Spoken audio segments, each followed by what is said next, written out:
good morning, good afternoon, wherever you are coming in from. I am so excited to see you back after this lovely 6-week hiatus. I'm Jen Whitmer, and I help teams and leaders solve conflict, cultivate communication, and create empowered teams. And we have a few new things coming to the show. But today we have a fantastic CEO and founder named Marcel Petitpas, and he works with data systems and systems as one of those brilliant people who takes all the data. And so we're not like just floundering around in numbers, but how do we use it to help our businesses? And so I am so excited that he is here today. Let's welcome Marcel. Hi, Jen. Thanks so much for having me. I'm so excited that you're here today. It's my first show back from my summer hiatus, and you are a welcome guest into that. So I'm so glad. Welcome back. Yeah. Well, I always love to start with a little bit of, who are you? How did you get here? And give us a little bit about that. And if you are watching live, let us know that you're here live and respond to what we're saying. Ask questions as Marcel is giving us a little bit of who he is and why he's here. Yeah, so as you mentioned, we have a very specific specialization at Parakeeto. We help digital and creative agencies and professional services firms really measure and improve their profitability. So we are experts in data and a very specific set of data for a very specific type of company. And I get asked a lot, like, how did you land on this niche? Like, what possibly could have drawn you to such a specific thing? And really, I ran an agency. One of my first businesses ever was a very small agency doing virtual real estate work. So we'd go into a house and turn it into like a 3D model that you could do a virtual tool around. That was before the technology was really good for that. You could just use your iPhone to create those kinds of things. And at that time, I ran into problems with the unit economics of that business where it would cost me so much money to hire other people to do that work because it was so labor intensive. And where I lived, I mean, this was back in 2014, 2015. So it was very much a buyer's market. Houses were sitting for a long time. Real estate agents were not willing to invest a lot of money into their listings. And so the margins just weren't there. And I caught on to that very early, realized that that business could never be any more than a hobby for me, and walked away. And a few years later, after getting involved in tech startups, I got a call from a friend of mine who runs a software development firm out of Boise. He would get hired to do these big, data integrations for medical companies. And he just said, I spend about 2 days a week, and my team and I, we spend about 2 days a week in spreadsheets, wrangling data, trying to answer these really simple questions like, did we make money on this project? Is our team busy enough? When are we going to need to hire somebody? Can we start this project? If so, when, right? When you run a services company and you have a team, these really important day-to-day questions that are really, really difficult to answer with data. And he said, there's got to be a better way to do this. Every other agency owner I talked to has this problem. I resonated with it immediately. And we decided, okay, this is a problem worth exploring and solving. And so that's really how I found myself in this space almost 5 years ago. The business has gone through many, many different iterations as a startup typically does, but we've landed on our model now and it's working quite well. Oh, what a great story. And I think the thing I love about what you just said is there was a problem to be solved. And one of the things that I'm always like, just as an Enneagram 7, so if you've not heard of the Enneagram, it's a personality framework. And my particular personality type is always going for there's got to be a better way. There's got to be a better way. And I also would like it to be more fun and efficient. So that thrown in as well. And I think what you do is so important that many of us are scared of. I know when you start talking, you start words like digital transformation, or there's words about numbers and spreadsheets. I'm like, oh, it's not my thing. But it is still so valuable and important. And I want to figure out how, because you said there's these essential questions that we want to answer. And there's got to be a better way to gather appropriate data and information to make these informed decisions that help us and our people. So I want to kind of start with a definition of some things. So when you say a data system or a system, what are you talking about? And how does that help us? Yeah. So when I talk about a data system, really what I'm referring to is the entire process by which information is collected to answer a specific question, facilitate a particular decision-making process, or facilitate some kind of a meeting or conversation with stakeholders in an organization. And I think it's really, really easy, and I see it all the time, to lose sight of that last piece, which is what the data is being used for. We tend to get KPI-itis in organizations, and we kind of start tracking everything for the sake of tracking it. We don't really think a whole lot about why or how we're tracking it, or are these metrics even consistent with one another in terms of how they're defined and how the objects within them are defined.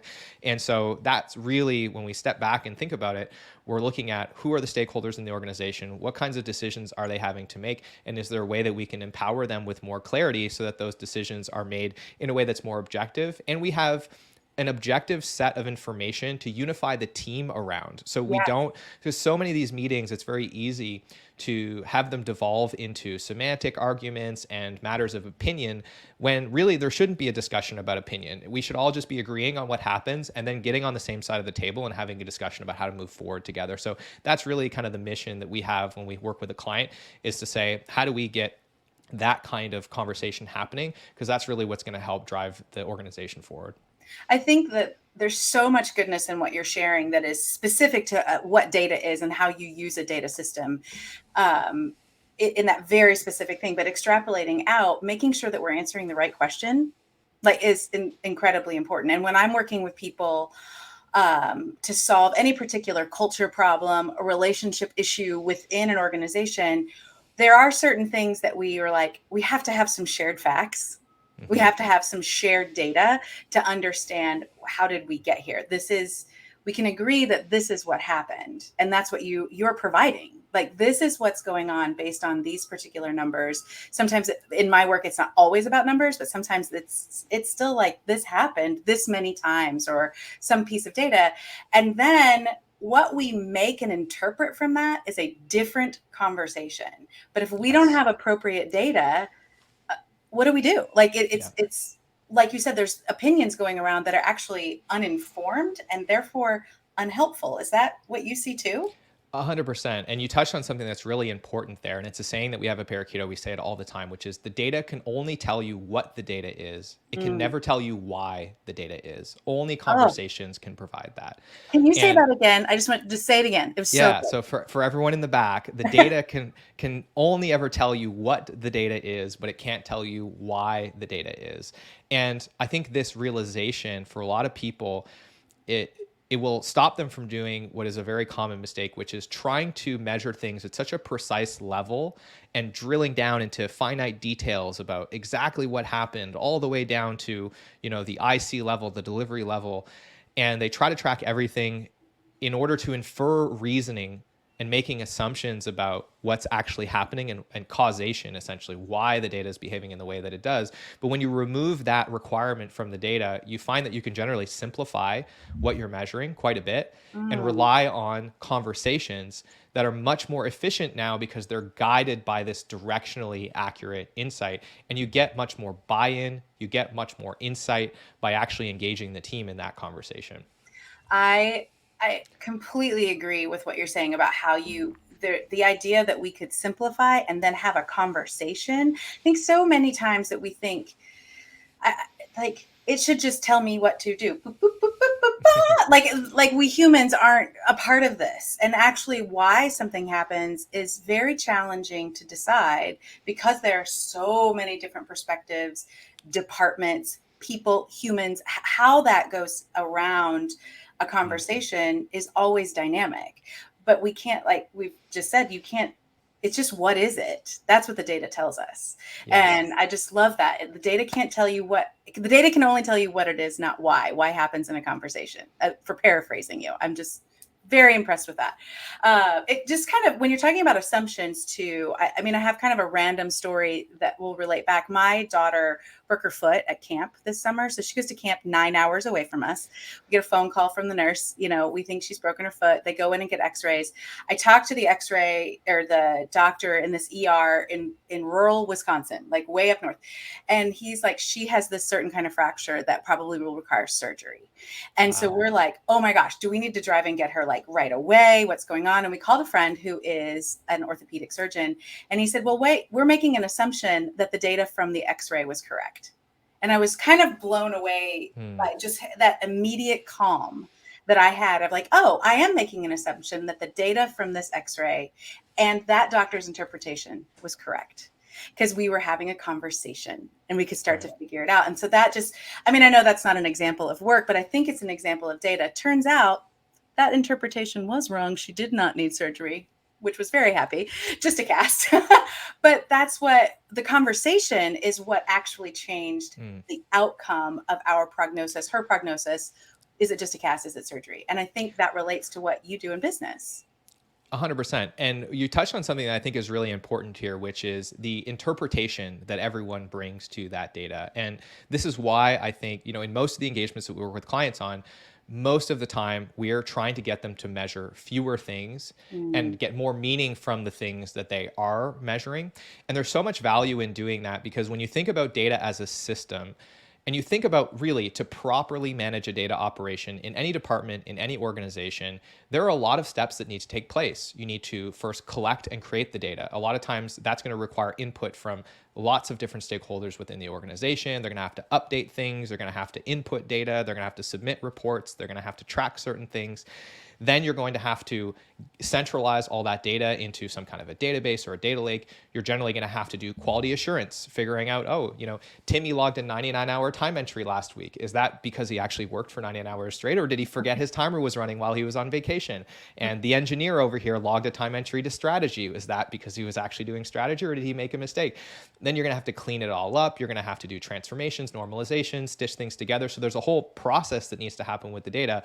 Then you need to load it into some kind of visualization so that you can actually put it in front of the right stakeholders and have the conversation. So there's so much surface area that when you think about adding one more metric, adding one more variation of another metric, and then how that compounds across all of the different things that it impacts in the system, you get this exponential effect. And this is what we see hold organizations back all the time, is that the operational drag of adding just a little bit of unnecessary complexity to the system means that by essentially trying to track everything, they end up tracking nothing, because they don't get all the inputs and they're always kind of behind, and this team never submits their stuff, or they're always making the same mistake, and then it gets held up in data processing, and then the report's late and we don't have it for the meeting, so we end up guessing about it anyway. And then even something as simple as the definition of a metric, when there's too many, we're trying to manage inference across the organization, across too wide of a surface area. It's hard enough to get aligned on just one thing, right? One data point in a meeting with a bunch of stakeholders. Well, if you have 20 now that everybody needs to understand exactly what that means and how it was calculated and where the data came from, it's too much. So if there's one message I can leave everybody with when they're thinking about this data system design, it's less is often more, and you really have to come back to why. I mean, I've got the book back here, right? Yeah. You got to start with why. I think that, I mean, I'm laughing, not because everything you're saying is such a recognizable situation. And I'm curious if y'all are watching live and in the comments, have you experienced this where, like something happened, you didn't have this person didn't get their stuff done. And so then the meeting isn't effective, and all of that drain keeps us away from serving the people that we're supposed to serve in our business, or helping, if you're a nonprofit, serving the clients and the people that you're trying to support with your mission. And I'm often helping people have those types of conversations without the blaming. And that's why I ultimately figured out, like, oh, wait, this is why the system supports us so well. The system actually, when we have the right data, and what I'm hearing you say, that is often less than what we think that we need, or fewer points. When we have that, those types of conversations are actually have less friction. It's easier to talk about. And we also, in my experience, have a lot less blame flying around, because we've all agreed, and I like the way you say that we're on the same side of the table, that we've all agreed, oh yeah, this is what's in front of us. And now we have different choices about moving forward, and everybody feels like, oh, we're on the same team and we're all looking at the same product. Absolutely. How do you help somebody? Because I think there's a lot of pressure to measure. There's so much pressure to measure. And then there's this natural American instinct that more is better. And so how do you help the leader who is like, no, I've got somebody telling me we have to measure all the things?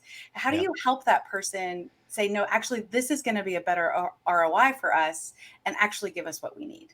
Yeah. And knowing that, I think a lot of people watching are probably in this progression in their leadership career, kind of coming perhaps from being an IC and on their way to being, a manager, a vice president level, a C-suite. As you progress through the ranks, one of the skills that you need to develop is the ability to change the level of abstraction that you apply to a given context. So the thing we see in the agency space or in the professional services space all the time is the project manager who gets promoted to operations manager. As a project manager, they were rewarded for being extremely precise about everything they did.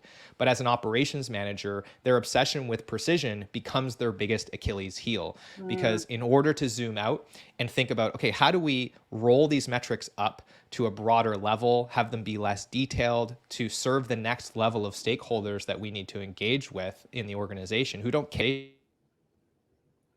Oh,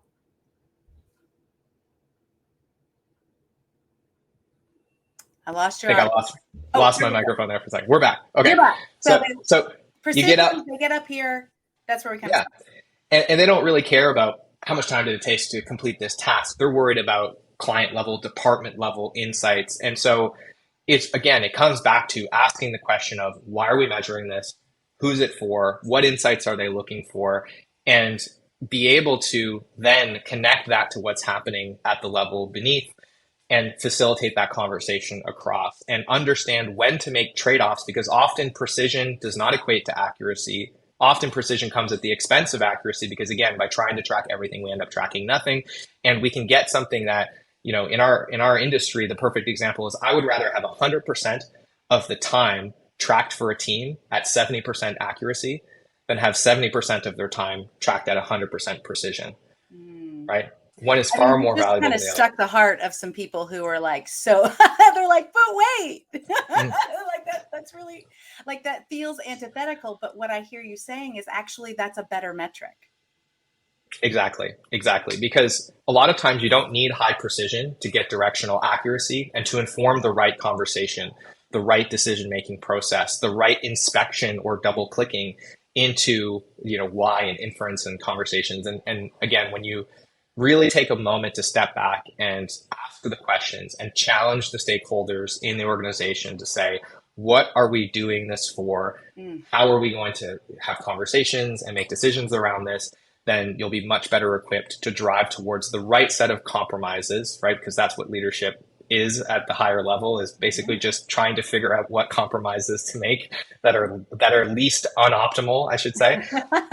And this kind of helps you find that common ground and get to the right level of complexity.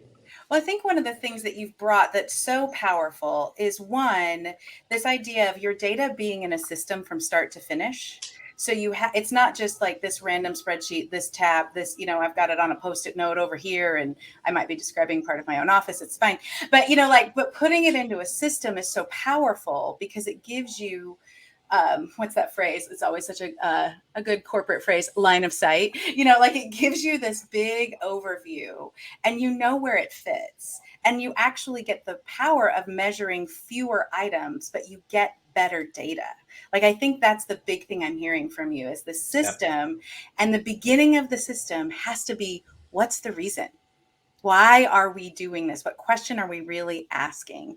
And I think that is such a transferable skill in leadership that is so important in a data system.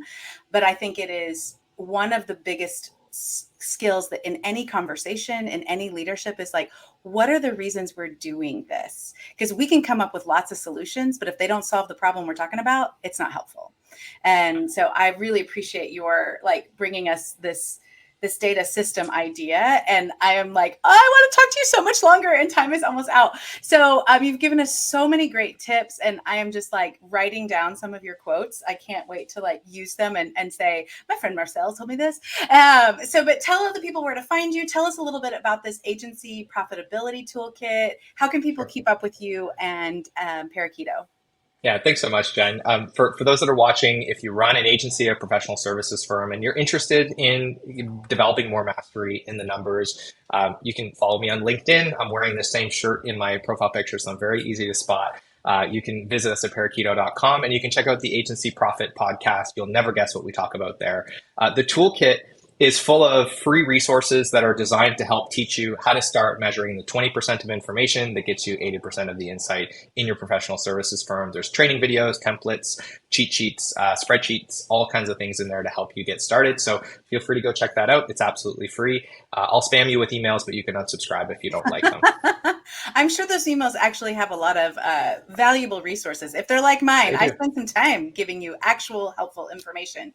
And I They do. love the 20% of the data, 80% of the results. That's the Pareto principle in the right way. I love that.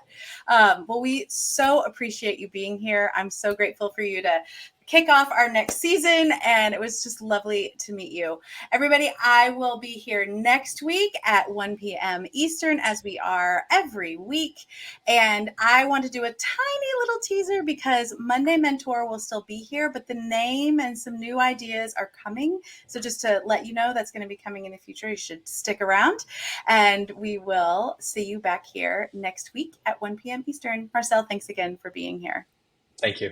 Bye, everybody.